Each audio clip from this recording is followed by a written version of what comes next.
Bonjour et bienvenue dans cette première vidéo qui visera à vous présenter mon dernier livre qui est sorti en mai 2017, donc par rapport au moment où je fais la vidéo, c'est-à-dire il y a 2 semaines. Alors je vais commencer par me présenter, je m'appelle Caroline Giraud, j'ai 24 ans et en parallèle de mes activités de romancière, je suis prof de philo en lycée.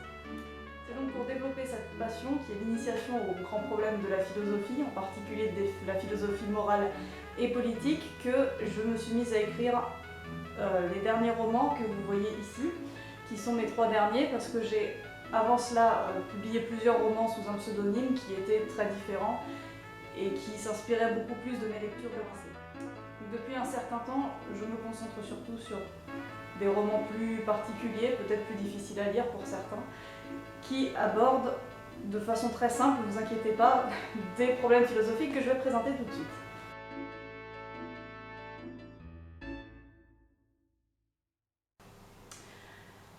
Alors celui-ci, Si la parole était d'or, c'est dans les 3 celui qui a été publié le premier, il y a 1 an exactement, c'est vraiment très récent cette nouvelle forme d'écriture.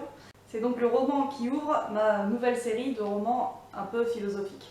Donc vous les reconnaîtrez parce que j'ai fait exprès en fait de prendre des couvertures de ce style-là, une couverture blanche avec une silhouette à l'intérieur qui représente une scène du roman.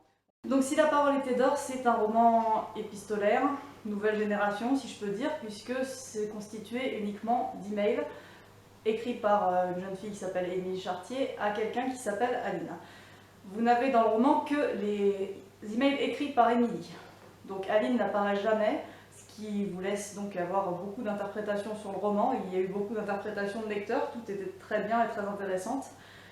Bon, vous pouvez très bien penser par exemple que Aline n'existe tout simplement pas, que Émilie s'écrit à elle-même finalement, ou que Aline refuse de répondre pour une raison que je vous laisse déterminer, ou encore tout simplement que je n'ai pas voulu écrire les réponses d'Aline. Dans tous les cas, j'aime bien laisser une grande part de flou pour laisser le lecteur interpréter comme il souhaite.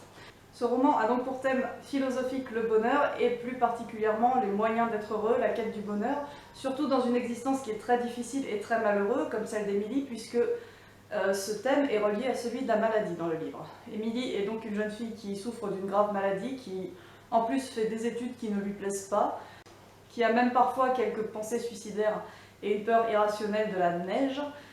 J'ai appris récemment qu'on appelait ça la chionophobie, donc la peur de la neige. Donc c'est dans cette existence qui est quand même très malheureuse et qui laisse peu de possibilités au bonheur qu'elle va essayer de le construire elle-même. Et donc l'ouvrage philosophique de référence que j'utilise, qui est beaucoup cité dans ce livre, pour ceux qui l'ont lu, vous en doutez, ce sont les propos sur le bonheur d'Alain. Donc un texte qui parle du bonheur et des moyens d'accéder au bonheur. Mon deuxième roman est celui-ci, La loi de Gaïa. C'est un roman que j'ai écrit très récemment. Je l'ai écrit il y a 2 ans tout simplement, c'est le plus récent dans l'écriture entre les 3, même si c'est pas le dernier sorti, parce que c'est un thème que je voulais développer depuis très longtemps. Il parle du problème de la guerre juste. Est-ce qu'on peut dire que quand on fait la guerre à un autre pays, il y a une bonne raison de faire la guerre? Il parle également donc de toutes les conséquences qu'il va y avoir à cette façon de considérer une guerre juste. Donc La loi de Gaïa, c'est un roman dystopique. Donc, contrairement à la science-fiction qui présente une société futuriste du point de vue des technologies et de l'avancée technique, la dystopie est une société qui présente des avancées sociales. Dans cette dystopie qui se passe après une guerre nucléaire, et le roman va aussi interroger les conséquences qu'il peut y avoir à l'utilisation du nucléaire dans la guerre, toujours des conséquences sociales uniquement, par rapport au traitement des individus, mais jamais des conséquences que ce soit biologiques, environnementales ou du point de vue de la santé, c'est pas du tout le sujet. C'est une société qui va en fait interroger ce qu'on fait des survivants à une extermination nucléaire. L'ouvrage de référence, j'en parle tout de suite, c'est La notion du politique de Carl Schmitt et La théorie du partisan toujours de Carl Schmitt, qui interroge justement ce problème de la guerre juste et ce problème de la guerre nucléaire.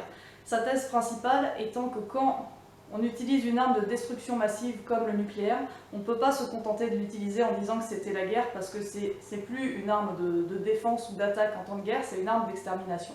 Pour exterminer un peuple, il faut se donner bonne conscience, il faut se donner une bonne raison de l'avoir fait, et c'est ce qui se passe dans la loi de Gaïa, où le gouvernement va dire que le pays qui a été détruit était en fait une usine à meurtriers, que c'était un pays totalement inhumain, et que finalement c'est une très bonne chose d'avoir exterminé tous les gens qui y vivaient. Il y aura malgré tout quelques survivants, dont le personnage principal, Kagan Közül, qui seront réduits à l'état d'esclavage et donnés aux familles les plus aisées. L'histoire est racontée de façon alternative. Les chapitres pairs vont raconter l'arrivée de Kagan en France, alors qu'il venait du pays détruit par l'explosion nucléaire, et il va être donc pris comme esclave par une famille. Les chapitres impairs vont raconter l'histoire de la fille des propriétaires de Kagan, qui s'appelle Sarah, et qui a rompu tout lien avec sa famille 5 ans plus tard. Donc je ne vais pas vous en raconter plus pour ne pas vous raconter l'histoire, et je vais vous laisser le découvrir.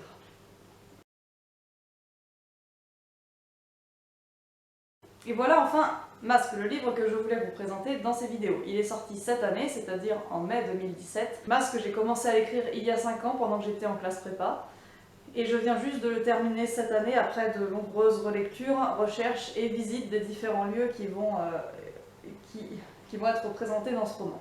C'est un roman fantastique aventure qui peut présenter quelques allures de dystopie. Puisque ça se passe en France, ça se passe à Paris, mais que c'est un Paris très différent de celui qu'on connaît, puisque les individus sont divisés en 4 classes sociales, qui sont les bohémiens, les nobles, les érudits et les hackers. Et le monde est fait de telle sorte que quand on rencontre quelqu'un, en fait, on sait immédiatement à quelle catégorie sociale il appartient. Cela est dû à 4 masques magiques, d'où le titre Masque, qui gouvernent le monde. Donc c'est une mythologie complètement inventée que j'ai ajoutée dans ce Paris imaginaire. 4 masques magiques qui donnent les caractéristiques de ce que doit être chaque individu, et donc dès notre naissance on sait déjà plus ou moins ce qu'on va devoir faire comme métier, quel caractère on aura, puisque tout est déterminé par un destin qui nous est supérieur. C'est peut-être un petit peu compliqué à raconter comme ça, j'ai toujours beaucoup de mal à raconter de quoi parlent mes livres parce qu'ils sont souvent très complexes dans leur réalisation. Mais ne vous inquiétez pas, c'est très simple à comprendre une fois qu'on commence la lecture, et dans les premiers lecteurs, il n'y a pas eu du tout de souci de compréhension. La catégorie des hackers, qui est donc une des 4 catégories sociales qui existent dans ce monde décrit dans Masque, est finalement la catégorie la plus défavorisée, puisque ce sont ceux qui sont désignés comme les méchants. Quand on croise un hacker, immédiatement on s'enfuit, parce qu'on sait que son caractère est d'être mauvais, d'essayer de faire du mal et de prendre du pouvoir. Étant donné qu'ils sont conscients d'être ainsi persécutés par tout le monde à cause des masques, ils vont vouloir s'emparer de ces masques magiques et les détruire pour créer une confusion de telle sorte qu'on ne puisse plus savoir qui est qui, et en réalité, au bout du compte, pouvoir être plus libre qu'on l'est à présent, puisque pour l'instant tout le monde est enfermé dans une identité. Donc, comme vous vous en doutez, le thème philosophique qui a inspiré ce livre, c'est la liberté. La liberté au sens du choix de son existence, la liberté qui s'oppose au destin. Est-ce qu'on a vraiment le choix de qui on peut être? Et dans cette société, c'est clair que non, on ne choisit pas qui on est.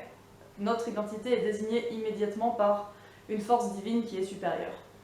Le livre philosophique de référence qui m'a inspiré Masque, c'est un livre de Sartre, L'existentialisme est un humanisme, où Sartre défend qu'on a toujours la possibilité de choisir qui on veut être. Et donc on est pleinement responsable de qui on est, puisqu'on n'a pas de définition préétablie. C'est uniquement par nos choix qu'on va choisir notre identité.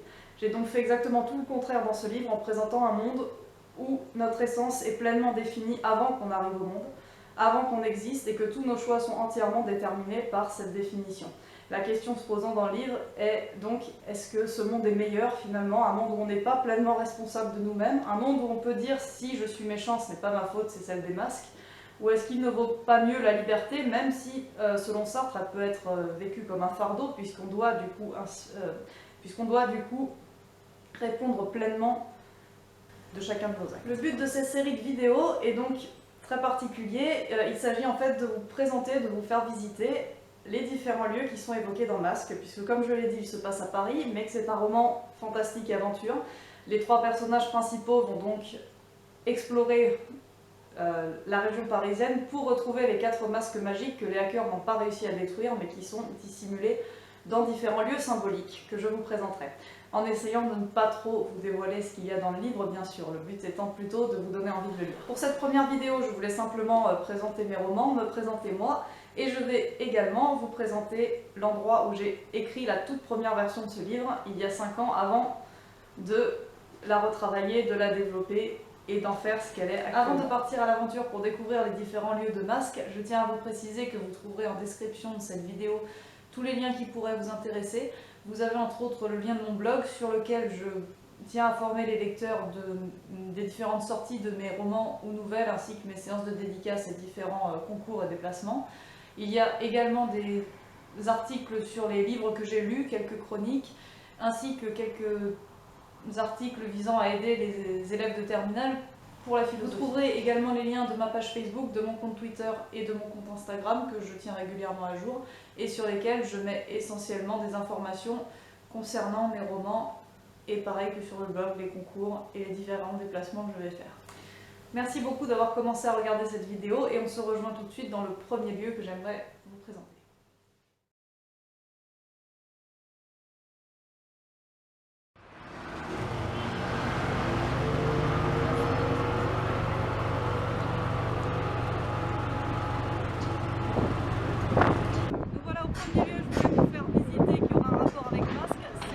Un lieu cette fois qui est dans le livre comme dans les prochaines vidéos. Ce que je vais vous présenter aujourd'hui, c'est l'endroit où j'ai écrit le livre.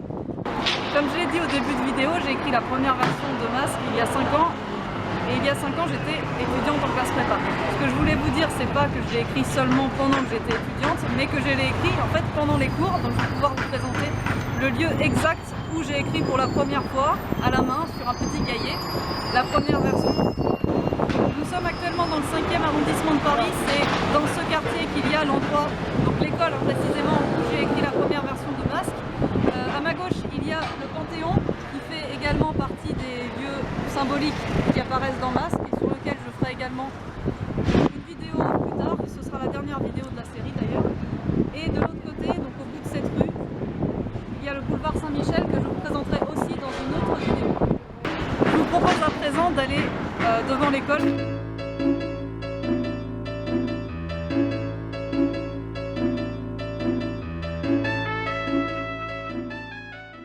Voilà devant le lycée Louis-le-Grand où j'ai fait ma classe prépa et donc c'est à cet endroit que j'ai écrit la première version de Masque. On va s'approcher un petit peu.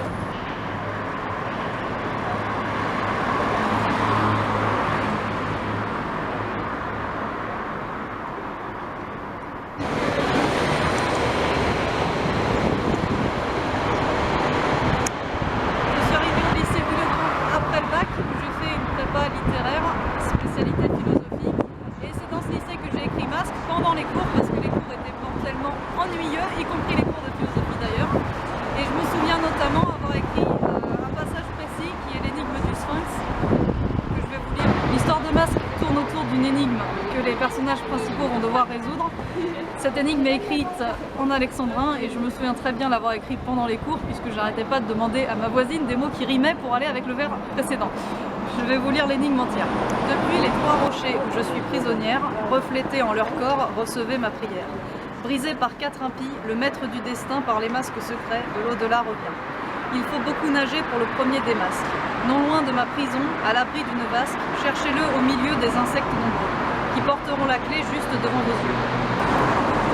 Le deuxième est caché dans la maison royale. De l'auteur des saisons, ce fut l'année natale. Au-dessus de la paix qu'a Aix conclut le roi, si l'on regarde bien, c'est le masque qu'on voit. D'un 5e sommet, vous verrez le 3e, mais faites attention, le danger est le même. Il semble inoffensif, mais vous pourriez mourir si, sans être patient, vous voulez en finir. Comme jusqu'à la fin, vous êtes à nos côtés, par un dernier effort, les dieux seront sauvés. Le héros de Caluire est gardien du dernier, sous des yeux ennemis, il vous le faut chercher. Je vous remercie d'avoir regardé cette première vidéo et je vous dis à bientôt pour la visite du prochain lieu.